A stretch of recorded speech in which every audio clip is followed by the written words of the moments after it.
In the spiritual traditions of Africa, death is not feared as a cruel end, but embraced as a sacred return.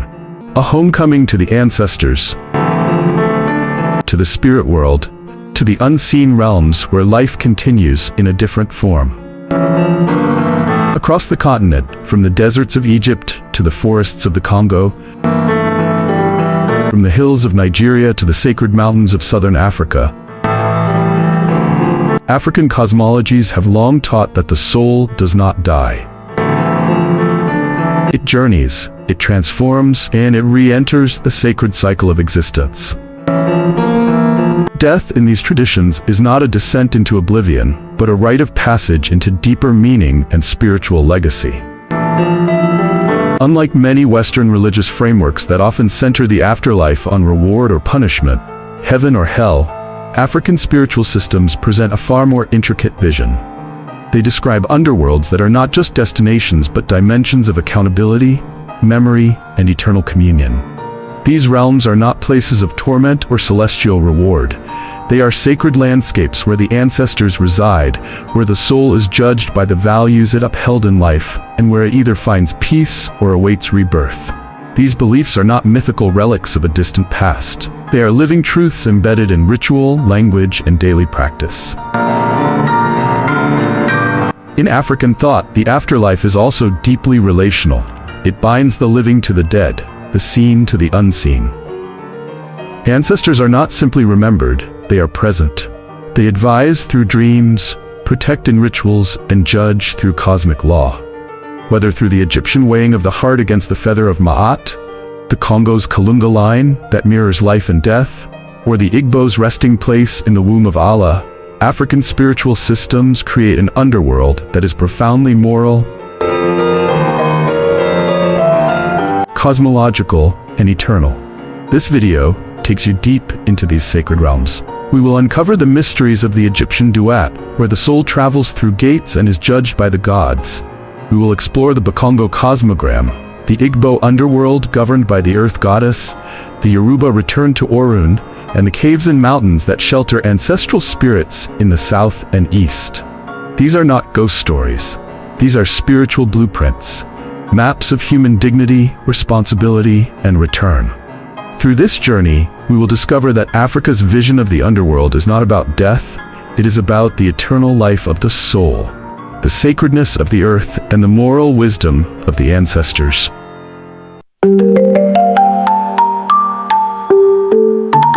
In the spiritual imagination of ancient Egypt, the journey after death was a sacred voyage through a divine landscape known as the Duat, a vast and mysterious underworld not conceived as a place of torment, but as a cosmic map of transformation, trial, and ultimate truth. The Duat was far more than a realm of the dead. It was a sacred pathway between this world and the next, where the soul of the deceased navigated rivers of fire and darkness, passed through guarded gates, and faced trials that tested not only its courage, but its moral integrity. It was believed that every night, even the sun god Ra journeyed through the Duat in his solar bark, battling chaos and rebirthing light at dawn. In this way, the journey of the soul mirrored the journey of the universe itself, a sacred cycle of death, trial, and renewal. At the center of the Duat stood the Hall of Ma'at, where the soul's greatest trial awaited, the weighing of the heart. The heart, believed to hold a person's thoughts, emotions, and moral character, was weighed against the feather of Ma'at, the divine embodiment of truth, justice, and cosmic order.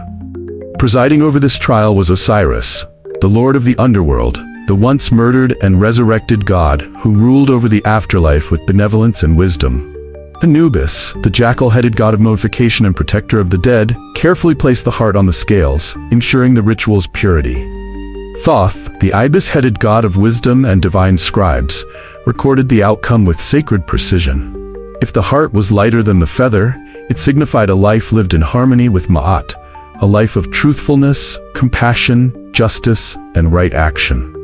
Such a soul was granted eternal passage to Aru, also known as the Field of Reeds, a paradisical realm of peace, joy, and plenty, where the deceased could live out eternity in an idealized version of earthly life, farming, feasting, and reuniting with loved ones. However, if the heart was heavier, laden with lies, cruelty, greed, or injustice, it was devoured by the monstrous deity Ammit, whose body was part lion, hippopotamus, and crocodile. This soul would be annihilated, erased from existence, denied both heaven and reincarnation. This was not eternal torment, but something the Egyptians feared more: cosmic oblivion, a soul unworthy of memory or legacy. The Egyptian afterlife was not about suffering or salvation in the binary sense, but about cosmic alignment. To live in Ma'at during one's life was to live in balance with the universe, and to be judged by it in death was to be accountable to the sacred harmony that sustained all things. The Duat was thus not a singular place but a multi-layered, symbolic realm. Its terrain shifted and pulsed with mythic energy, rivers that reflected the soul's inner waters, gates that challenged one's knowledge and readiness, guardians that tested one's truth, and stars that guided the righteous home.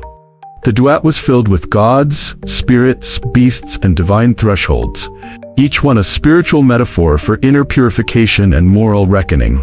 The journey through the Duat was both literal and symbolic. It was the journey of the soul navigating the hidden truths of existence. This vision of the underworld reveals just how deeply the ancient Egyptians valued morality, justice, and cosmic order. The Duat was not a punishment for being human, it was the sacred test that affirmed the dignity of being divine. Every person, regardless of status, faced the same truth at death. Wealth could not tip the scales. Deception could not escape Ma'at. In the Egyptian worldview, the afterlife was the continuation of moral life, where the universe rewarded not belief, but balance. To understand the Duat is to understand that ancient Egypt's spiritual genius lay not just in temples or tombs, but in its reverence for ethical living. Death, they believed, was not an end, but a gateway to eternal justice. The Duat was a sacred mirror, reflecting not only the universe but the soul itself.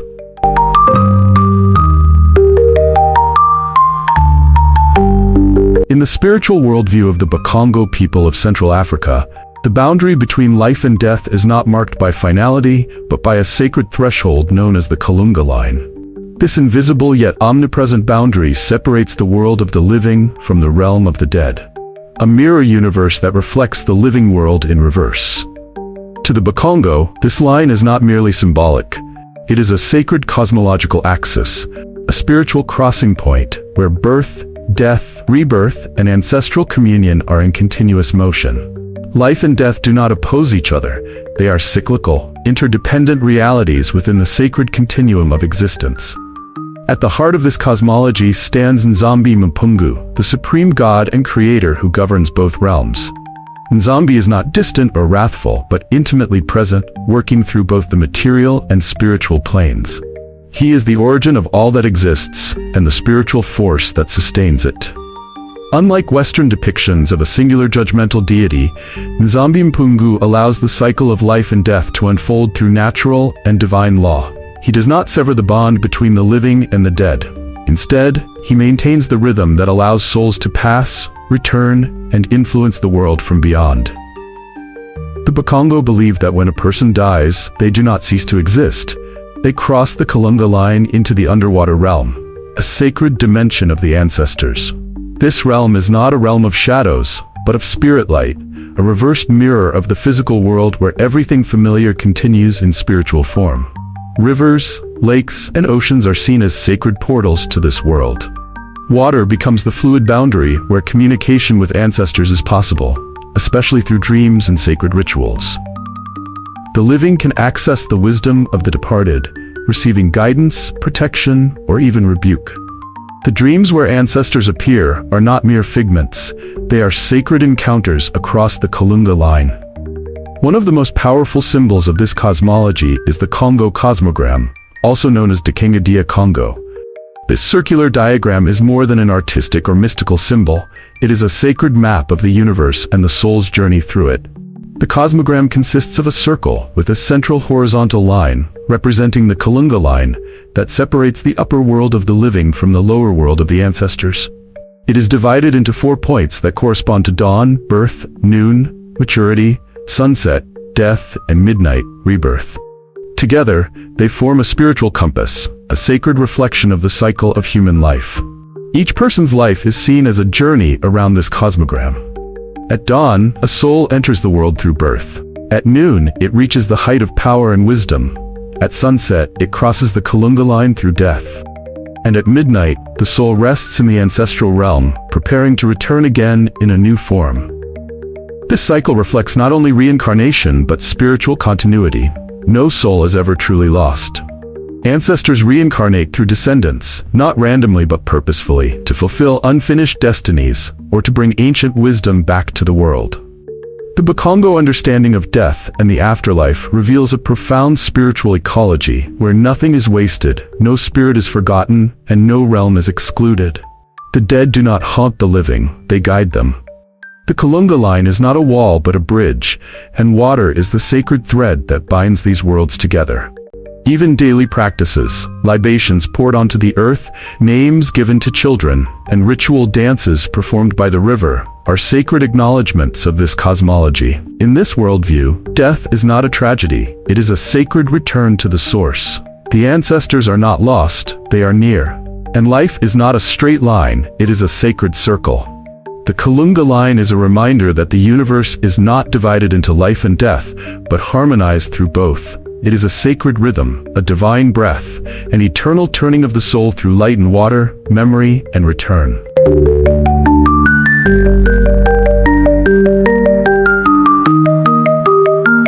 In the rich spiritual traditions of the Igbo people of southeastern Nigeria, death is not seen as a departure into oblivion, but as a sacred descent into the embrace of Allah, the earth goddess and custodian of the ancestral realm. Allah is not merely the deity of soil and fertility. She is the cosmic embodiment of morality, justice, and the sacred underworld where the spirits of the departed reside. She governs not only the land beneath one's feet, but the ethical laws that bind the Igbo community to divine order. To live in harmony with Allah is to walk the path of righteousness. To die in accordance with her laws is to return to her in peace. According to Igbo cosmology, the souls of the deceased do not vanish into a faraway heaven or hell. Instead, they return to Allah's womb, where they join the ancestors in a spiritual dimension that mirrors the living world. These ancestors, known as Ndichi, are far from passive spirits. They actively observe and influence the affairs of the living, offering blessings or warnings, acting as protectors or judges depending on the moral conduct of their descendants. They are the sacred memory of the lineage, living eternally within the earth, yet intimately connected to the family bloodline. Death, then, becomes not an erasure, but a continuation of the communal life, just on a different plane of existence. One of the most vital ways this belief manifests is in Igbo burial practices. Proper burial is not just a social duty, it is a spiritual necessity. A person who lived honorably must be buried in accordance with tradition, ideally on ancestral land, surrounded by family, and with ritual offerings that honor both the departed and Allah herself. Burial in the earth is not symbolic, it is literal spiritual fulfillment, a return to the divine origin from which life came. To be laid to rest in Allah is to be spiritually grounded, rejoined with the cycle of life and death, and positioned for potential reincarnation within the family line. Children born into Igbo families are often believed to carry the spirits of ancestors, returning to complete missions left undone, or to maintain the spiritual integrity of the lineage. However, the journey to Allah's realm is not granted to everyone automatically. The moral laws of the Igbo, known as Nso Ani, are sacred taboos. Violations of these laws can disturb the peace of the community and the soul's place among the ancestors. Nso Ani includes offenses such as incest, murder, theft, or desecration of sacred spaces. Those who break these laws without atonement may not find rest in Allah's womb. Their spirits risk wandering the earth in unrest or becoming trapped in a liminal state, disconnected from the ancestral lineage. In extreme cases, such souls are denied proper burial rites, a devastating spiritual fate both for the individual and their family. Thus, morality and the afterlife are deeply intertwined. Living rightly in the eyes of Allah ensures peace in death and continued harmony for future generations. The Igbo underworld, therefore, is not a realm of fear, but a sacred foundation of identity, morality, and continuity. Allah holds the memory of the people, the law of the land, and the spirits of the ancestors. She is the soil that grows both crops and souls, the womb from which life emerges and to which it must return. In this sacred cycle, life and death are not opposites. They are partners in a divine dialogue of memory, justice, and eternal belonging.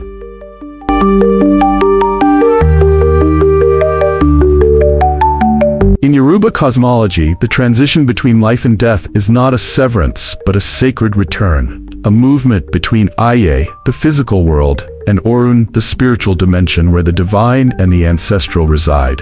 These two realms are not completely separate. They are intimately connected, constantly exchanging energy, memory, and purpose. In this worldview, every soul begins its journey in Orun, chooses a destiny with divine guidance, and descends into Aye through birth to fulfill that mission. Upon death, the soul does not vanish but returns to Orun, carrying with it the legacy of its earthly deeds. Thus, life and death are phases in a continuous sacred dialogue. At the heart of this cosmology lies the belief in the Igbo Orun, a community of spirit companions that every soul belongs to. These spiritual siblings remain in Orun while one member incarnates in Aye. The Igbo Orun serves as the soul's heavenly family, counselors, protectors, and spiritual kin who maintain a metaphysical relationship with the living individual. When someone experiences deep longing, emotional turmoil, or spiritual disconnection, it is often interpreted as a yearning for this celestial family. The Yoruba do not see these feelings as psychological anomalies, but as spiritual symptoms, signs that the soul remembers its origin and seeks to realign with its divine purpose. Integral to this journey between worlds are the Orisha, the divine forces of nature and cosmic order. Each Orisha represents a specific aspect of the universe, such as Ogun, the force of iron and transformation, Yemoja, the spirit of motherhood and the ocean, and Esu, the divine messenger and gatekeeper. At birth, a person is aligned with a specific Orisha who governs their destiny and watches over their spiritual path. In death, these same Orisha act as guides, helping the soul transition back to Orun and preparing it for its next incarnation. They are not judges in the punitive sense. They are sacred facilitators, ensuring that the cycle of destiny continues with balance and purpose. The concept of Atunwa, or reincarnation, is central to Yoruba beliefs about the afterlife. It is not viewed as a random recycling of souls, but as a purposeful return. Ancestors who lived with honor and fulfilled their destinies may choose to return to their family lineage through a newborn child.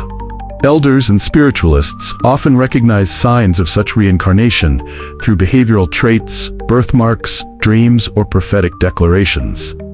A child believed to be a returning ancestor may be named accordingly, such as Babatunde, father returns, or Yetunde, mother has returned.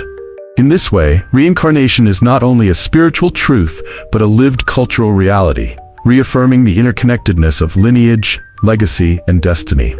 Yoruba funerary practices reflect this understanding of the soul's return. Death is marked not only by mourning, but by ritual celebration, a sacred passage where the deceased is guided with music, prayer, and offerings to the world of the ancestors. The family ensures that the Orisha are appeased, that the Igbo Orun is honored, and that the journey home is clear and undisturbed. The living become the caretakers of the dead's transition, just as the dead will become spiritual caretakers of the living. In Yoruba thought, life is a sacred loop. Death is not a closing door, but a turning point, a return to Orun, a reunion with Igbo Orun, and a potential rebirth through Atunwa. Every soul is part of a larger cycle, a divine rhythm of existence governed not by fear, but by purpose. It is a spiritual ecology where the divine, the ancestors, and the living continuously exchange wisdom, protection, and life itself.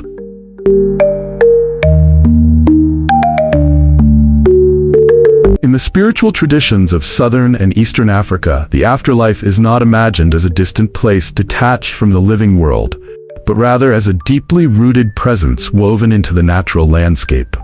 Here, the realms of the dead are not hidden in darkness, but enshrined in the sacred features of the earth: caves, hills, mountains, rivers, and groves, all considered living altars where the ancestors dwell and the spirit world breathes. These are not merely geographical features, but spiritual beings in their own right, containers of memory, power, and divine presence. Among the Shona people of Zimbabwe, ancestral spirits, known as Vadzimu, are believed to reside in sacred caves nestled within the Matobo Hills and other mountainous terrains. These caves are not merely historical sites, they are living sanctuaries. Within them, offerings are made, prayers are whispered, and rituals are conducted to communicate with the departed. The caves are approached with reverence, for they house the spiritual core of the clan, the protectors of the lineage, and the custodians of wisdom.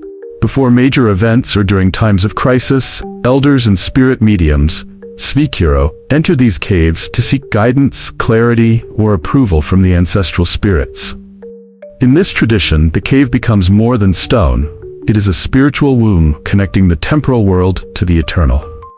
Further south, among the Zulu and Sotho peoples, mountains and elevated hills serve as the dwelling places of the ancestors. The Zulu recognize Unkulunkulu, the great ancestor and sky god, but also believe that ancestral spirits continue to inhabit the earth, particularly in high places where heaven and earth symbolically meet. For the Sotho, the Maloti Mountains and sacred sites like Thababosiu are more than landscapes. They are thresholds where the sacred and the mortal intersect. Pilgrimages to these mountains are not just for personal reflection, but are acts of ancestral communion, where the living acknowledge the watchful presence of the departed and reaffirm their spiritual bond with them. In this worldview, the natural environment is sacred, forming a spiritual ecology where every tree, stone, and stream may hold ancestral memory. The dead do not depart from the world. They simply change form, becoming part of the landscape, watching over their descendants and guiding them from within.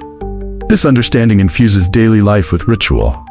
Libations are poured onto the earth to nourish the ancestors, usually using water, beer, or traditional brews. Drumming and chanting serve as spiritual calls, opening pathways between the worlds. Hills become places of prayer, caves become spiritual courts, and even storms are sometimes seen as ancestral expressions. These rituals are not relics of the past. They are active practices that maintain the moral and spiritual integrity of the community. If the living stray from ancestral principles, misfortune may follow. Not as punishment, but as a correction, a spiritual nudge to return to alignment. When harmony is restored through ritual offerings or communal rites, peace returns. The African underworlds are not ancient myths buried in time. They are living frameworks that continue to shape culture, identity, and morality across the continent and the diaspora. These realms matter today because they preserve a profound sense of continuity. In honoring the ancestors and the afterlife, African societies uphold a sacred memory that reinforces family lineage, moral codes, and communal values. Children are still named after ancestors. Land is still seen as spiritually inhabited, and elders are revered not only for their age, but as carriers of ancestral authority. These beliefs act as spiritual blueprints that root individuals in a deeper sense of who they are and where they come from. As more African communities reevaluate colonial legacies and reassert indigenous identity, there's a growing resurgence of ancestral spirituality. People are returning to the sacred practices of their forebears, not as rejection of new religions, but as reclamation of forgotten wisdom. This revival includes rituals, language, naming systems, and ecological respect that sees the earth as alive, not a commodity. These belief systems provide more than spiritual comfort. They offer a holistic worldview where the earth is sacred, life is cyclical, and the dead remain part of the living community. In today's fragmented world, the African underworlds offer a rooted path to wholeness.